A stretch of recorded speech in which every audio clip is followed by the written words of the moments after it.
Oke, assalamualaikum warahmatullahi wabarakatuh. Selamat siang anak-anak. Pada kesempatan kali ini kita akan membahas bersama-sama mengenai entry jurnal penyesuaian atau kita akan membahas bersama-sama mengenai jurnal penyesuaian. Pada kesempatan kali kita akan membahas mengenai apa itu jurnal penyesuaian sampai kepada mengerjakan soal dari jurnal penyesuaian itu sendiri. Nah, sebelum kita memulai pembelajaran pada siang hari ini, marilah kita berdoa semoga pembelajaran kali ini bisa bermanfaat bagi diri kita semua dan untuk kedepannya nanti. Oke, kita akan membahas satu persatu mengenai jurnal penyesuaian. Sebelum kita masuk pada materi jurnal penyesuaian, kita perlu tahu kompetensi dasar serta indikator pencapaian apa saja yang harus kita capai dalam pembelajaran entry jurnal penyesuaian pada kali ini. Nah, kompetensi dasar yang harus kalian atau yang harus siswa pahami adalah bagaimana kalian itu bisa menerapkan posting jurnal penyesuaian ke dalam buku besar untuk perusahaan jasa.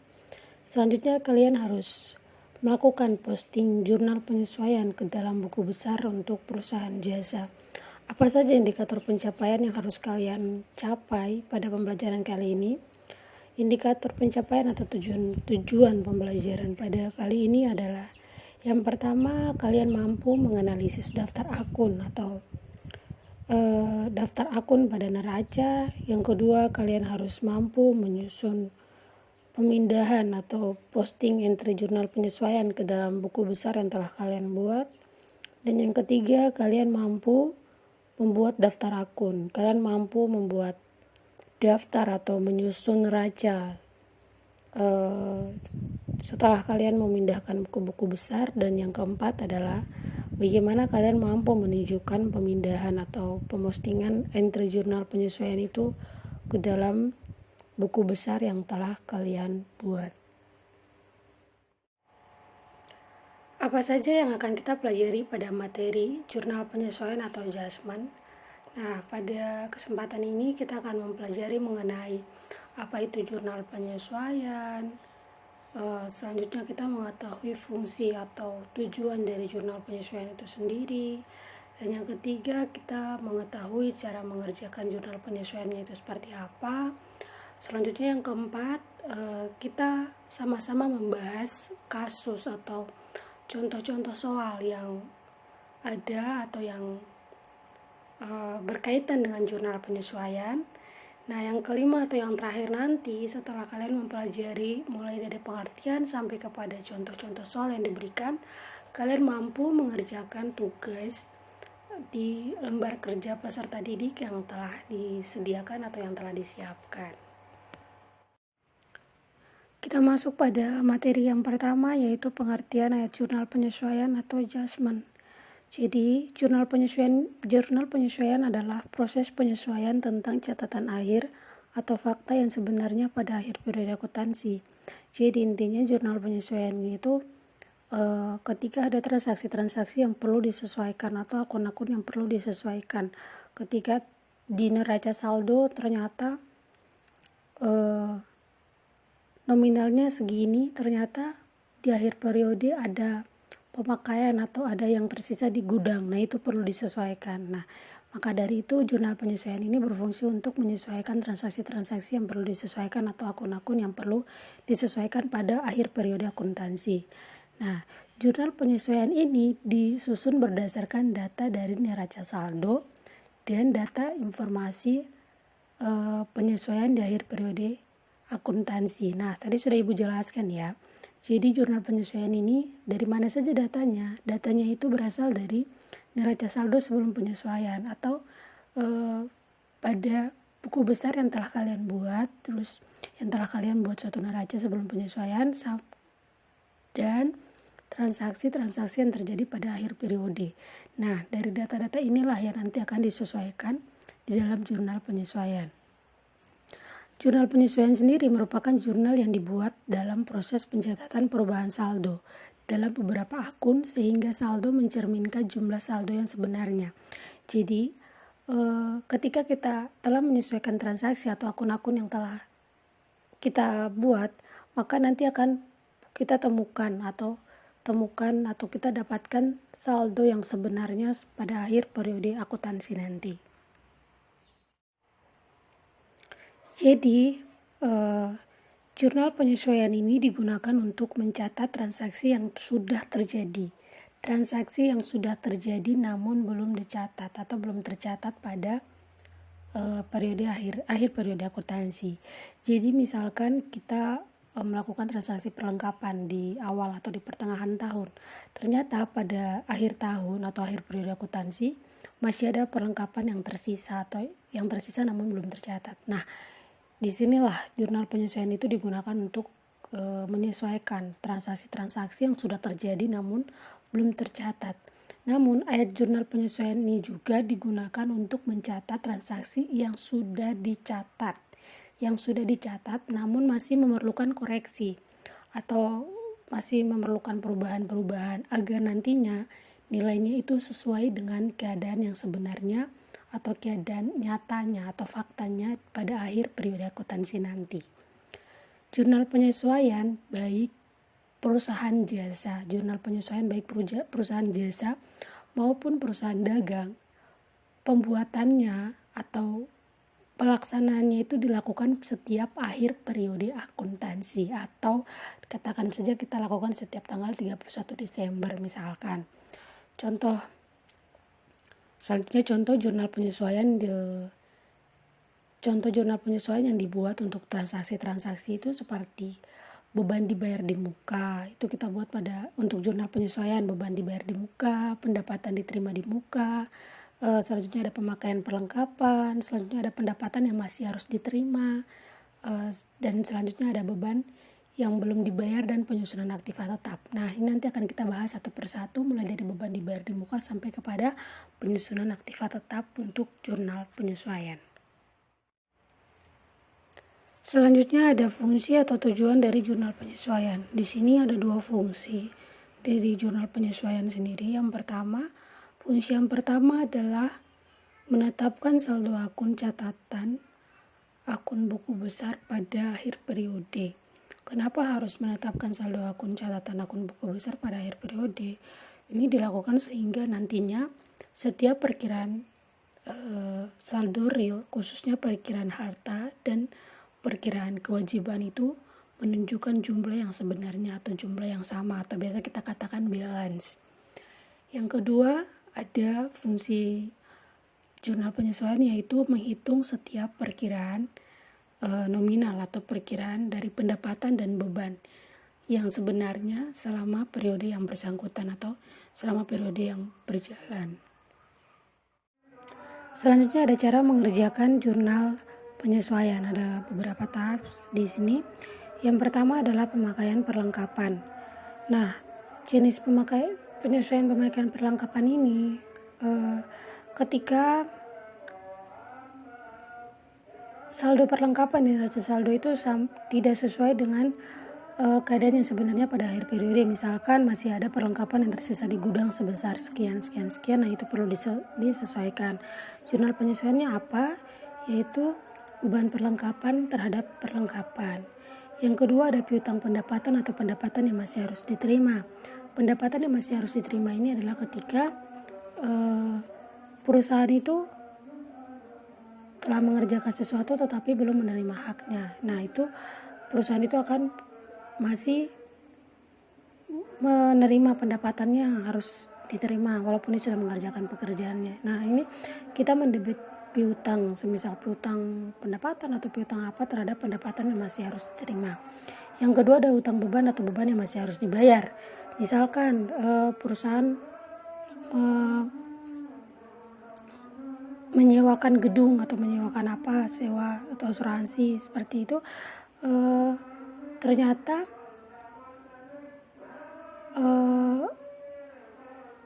sudah ada pemakaian namun belum ada pembayaran atau masih ada beban yang harus dibayar. Nah, itu jurnal penyesuaiannya adalah kita semisal sewa, berarti beban sewa terhadap utang sewa atau beban gaji terhadap utang gaji atau beban asuransi terhadap utang gaji. Nah, seperti itu. Ini ada beberapa pemaparannya. Yang pertama, ada utang pendapatan atau pendapatan diterima di muka. Kalau tadi kita membahas mengenai piutang pendapatan, kalau ini membahas mengenai utang pendapatan atau pendapatan diterima di muka. Ketika kita mencatat penerimaan itu sebagai utang, maka jurnalnya adalah semisal sewa diterima di muka terhadap pendapatan diterima di muka, atau terhadap pendapatan sewa atau asuransi diterima di muka terhadap pendapatan asuransi. Yang kedua, ketika kita mencatat penerimaannya sebagai pendapatan, maka kita mendebit pendapatan sewa misalkan terhadap sewa diterima di muka. Selanjutnya ada beban dibayar di muka. Nah, beban dibayar di muka ini saat kita mencatatnya sebagai harta, maka kita mendebit beban sewa, contohnya terhadap sewa dibayar di muka. Ketika kita mencatatnya sebagai beban, maka kita mencatatnya adalah sewa dibayar di muka terhadap beban dibayar di muka. Sewa dibayar di muka terhadap beban sewa, atau asuransi dibayar di muka terhadap beban asuransi, seperti itu. Yang berikutnya ada kerugian piutang atau piutang yang tertagih. Misalkan perusahaan menetapkan piutang tertagih itu sebesar 2% dari saldo piutang. Ternyata saldo piutang di neraca ini sebesar 2 juta. Berarti piutang tertagihnya berapa? 2% dari 2 juta itu berapa? Semisal 40.000. Berarti kita mendebit beban kerugian piutang itu sebesar 40.000 dan kita mengkredit cadangan kerugian piutang itu sebesar 40.000. Selanjutnya ada penyusutan aktiva tetap. Nah, penyusutan aktiva tetap ini bermacam-macam penyusutan aktiva tetap, seperti ada penyusutan peralatan, penyusutan kendaraan, tanah, gedung, dan sebagainya. Nah, ini ketika di jurnal penyesuaian kita melakukan penjurnalannya adalah beban penyusutan, semisal beban penyusutan peralatan atau akumulasi penyusutan peralatan, atau beban penyusutan kendaraan terhadap akumulasi penyusutan kendaraan, dan sebagainya. Nah, selanjutnya ini kita akan membahas contoh-contoh dari jurnal penyesuaian sendiri. Selanjutnya ada contoh kasus jurnal penyesuaian yang coba Ibu buat, ada beberapa. Kalian bisa menjadi referensi, banyak ya kasus-kasus jurnal penyesuaian yang bisa kalian pelajari di buku atau di internet yang bisa kalian pelajari. Ini beberapa contoh saja yang Ibu berikan. Yang pertama ada beban atau biaya dibayar di muka.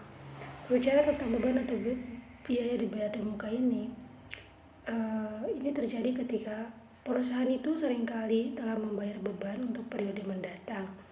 Nah, beban tersebut ini dinamakan beban atau biaya yang dibayar di muka. Jadi, perusahaan itu telah membayar suatu beban di periode mendatang. Semisal beban itu harus dibayar periode mendatang, namun perusahaan membayarnya itu di periode sekarang. Nah, inilah yang disebut dengan beban atau biaya dibayar di muka untuk suatu pekerjaan misalkan. Jadi, jika kita menemukan beban yang seharusnya dibayar pada periode mendatang, maka harus dihitung beban mana yang dilaporkan pada periode yang bersangkutan atau periode sekarang ini. Contoh kasusnya seperti ini. Neraca saldo akun asuransi menunjukkan nominalnya sebesar 3.600.000, dan pada akhir periode akuntansi, informasi saldo akun tersebut menunjukkan akun asuransi yang tersisa itu sebanyak 3 juta. Artinya premi asuransi yang sudah menjadi beban adalah kita mengurangi 3.600.000 dikurangi 3 juta itu sama dengan 600.000. Nah, 600.000 inilah yang harus diakui sebagai beban asuransi, dan kita mengurangi asuransi dibayar di muka. Jadi pada jurnal penyesuaiannya itu adalah kita mendebit beban asuransi sebesar 600.000 dan kita mengkredit asuransi dibayar di muka atau premi asuransi yang telah kita bayar di muka itu sebesar Rp600.000. Selanjutnya masih terkait dengan beban dibayar di muka. Kalau contoh tadi kita menjelaskan mengenai asuransi, pada contoh berikut ini mengenai sewa dibayar di muka atau beban sewa dibayar di muka. Contoh kasusnya adalah saldo akun sewa atau saldo neraca akun sewa dibayar di muka itu pada saldo neraca itu berjumlah Rp19.200.000. Nah, saldo ini ternyata tidak menunjukkan keadaan yang sebenarnya. Kenapa? Karena sudah terpakai, sewa itu sudah terpakai itu sebesar Rp3.200.000. Nah, bagaimana kita menyesuaikan ini pada jurnal penyesuaian? Yang pertama adalah kita mendebit beban sewa sebesar Rp3.200.000. Kenapa kita mendebit Rp3.200.000? Karena Rp3.200.000 ini adalah menjelaskan mengenai keadaan sebenarnya atau sesuai fakta sesuai di lapangan. Ternyata sewa itu sudah terpakai sebesar 3.200.000. Nah, inilah kita mendebit beban sewa sebesar 3.200.000 dan kita mengkredit sewa dibayar di muka sebesar 3.200.000. Selanjutnya contoh kasus ketiga yaitu mengenai pendapatan yang masih harus diterima. Mengenai pendapatan yang masih harus diterima ini yaitu misalkan ketika perusahaan sudah mendapatkan suatu pendapatan, sudah menjadi hak perusahaan nih, tapi ternyata haknya itu belum diterima oleh perusahaan tersebut, maka hak tersebutlah yang dicatat sebagai pendapatan yang masih harus diterima pada periode tersebut. Contoh kasusnya bisa dilihat di situ. Perusahaan telah menyelesaikan suatu pekerjaan sejumlah 550.000. Jumlah ini belum termasuk yang terdapat dalam neraca saldo. Ternyata di neraca saldo piutang pendapatan perusahaan itu sebesar 15.600.000. Nah, yang jadi penyesuaiannya adalah kita mencatat piutang pendapatan itu sebesar 550.000 yang menjadi hak perusahaan yang masih harus diterima, dan kita mengkredit pendapatan jasa. Jadi pendapatan jasanya itu berkurang sebesar Rp550.000. Oke, sampai sini semoga kalian bisa paham ya. Selanjutnya ada yang keempat yaitu pendapatan diterima di muka. Maaf, ini tidak kelihatan di PPT-nya. Itu contoh kasus saldo pendapatannya itu pendapatan yang masih harus diterima. Pendapatan diterima di muka. Nah, pendapatan diterima di muka ini tidak boleh dicatat sebagai pendapatan, namun dicatat sebagai utang. Kenapa dicatat sebagai utang? Karena pendapatan ini telah diterima di muka, namun perusahaan belum merealisasikan pendapatan tersebut. Jadi, untuk apa pendapatan tersebut atau jadi belum menjadi hak perusahaan seperti itu. Nah, contoh kasusnya seperti ini. Saldo pendapatan diterima di muka di neraca saldo itu sejumlah 10 juta, dan sampai pada akhir periode perusahaan baru mengerjakan haknya atau mengerjakan kewajibannya itu sebesar Rp2.600.000. Jadi dicatat sebagai pendapatan sewa bertambah dan pendapatan diterima di muka itu berkurang sebesar Rp2.600.000. Artinya perusahaan itu masih mempunyai utang pendapatan sebesar Rp7.400.000. Dari 10 juta itu dikurangi dengan Rp2.600.000. Jadi di penyesuaiannya itu kita mendebit pendapatan diterima di muka itu sebesar Rp2.600.000 karena perusahaan baru mengerjakannya sebesar Rp2.600.000, dan kita mengkredit pendapatan sewa pendapatan sewa itu sebesar Rp2.600.000. Yang berikut ada kasus berikut, contohnya penyusutan peralatan atau yang tadi kita katakan penyusutan aktiva tetap. Ini contohnya adalah penyusutan peralatan. Nah, penyusutan peralatan ini harus dicatat sebagai pengakuan beban depresiasi atau beban penyusutan oleh perusahaan. Contoh kasusnya, informasi penyesuaian menunjukkan bahwa beban penyusutan atau depresiasi untuk periode Desember 2017 adalah sebesar Rp1.400.000. Jadi ketika kasus ini maka kita akan mendebit beban penyusutan peralatan sebesar Rp1.400.000 dan kita akan mengkredit akumulasi penyusutan peralatan sebesar Rp1.400.000. Gampang ya. Selanjutnya yang terakhir adalah pemakaian perlengkapan atau perlengkapan yang masih tersisa di gudang. Seperti yang tadi saya jelaskan ya terkait pemakaian perlengkapan itu. Nah, perlengkapan ini adalah bahan-bahan yang dibeli untuk suatu kepentingan operasi perusahaan dan tidak untuk dijual belikan atau dijual kembali. Jadi itu merupakan aset perusahaan yang telah dibeli dan ya sebagai aset perusahaan. Nah, perusahaan harus mencatat pemakaian perlengkapan atau dilakukan perhitungan fisik di gudang terhadap jumlah perlengkapan yang telah terpakai atau perlengkapan yang masih tersisa. Nah, seperti pada contoh kasus berikut ini, saldo akun perlengkapan di neraca saldo atau neraca saldo sebelum penyesuaian ini adalah sebesar Rp4.400.000. Ternyata pada akhir periode akuntansi informasi itu menunjukkan bahwa perlengkapan yang masih tersisa di gudang itu sebesar Rp2.700.000. Artinya perusahaan telah melakukan pemakaian perlengkapan sebesar Rp1.700.000. Kenapa Rp1.700.000? Karena Di neraca saldo itu menunjukkan bahwa perlengkapan sebesar Rp4.400.000, sedangkan yang masih tersisa di gudang adalah sebesar Rp2.700.000. Jadi tinggal kita kurangi, yang tersisa itu adalah Rp1.700.000. Nah, inilah yang kita catat di penyesuaian sebesar Rp1.700.000. Kita mendebit beban perlengkapan dan kita mengkredit perlengkapan karena perlengkapannya itu telah berkurang. Baik, Ibu akan memberikan kesimpulan. Jadi dari setiap pemaparan yang telah Ibu paparkan tadi, yang telah Ibu jelaskan tadi, bisa kalian pelajari, nanti bisa kalian cari referensi-referensi dimanapun itu sama. Jadi Ibu akan memberikan kesimpulan sini. Intinya cara membuat jurnal penyesuaian itu sebenarnya mudah. Yang perlu diperhatikan adalah kita mengetahui perilaku setiap transaksi yang terjadi di akhir periode.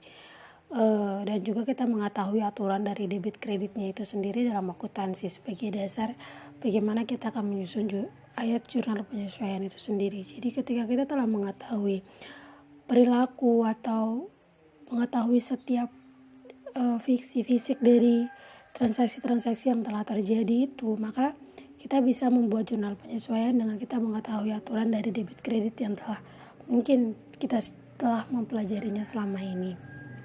Jadi Ibu cukupkan sekian. Tugas kalian adalah selanjutnya kalian mengerjakan soal penyesuaian di LKPD yang sudah disiapkan. Kalau tadinya kalian telah membuat jurnal umum, kalian sudah mempostingnya ke buku besar. Nah, dari buku besar itu kalian membuat neraca saldo percobaan atau neraca saldo sebelum penyesuaian. Setelah kalian membuat neraca saldo percobaan atau neraca saldo sebelum penyesuaian, inilah selanjutnya kalian membuat penyesuaian di mana informasinya itu berasal dari transaksi yang terjadi di akhir periode akuntansi dan juga berasal dari neraca saldo percobaan itu. Setelah kalian membuat penyesuaian, kalian akan membuat dari jurnal penyesuaian, kalian membuat dan kalian mempostingnya ke buku besar.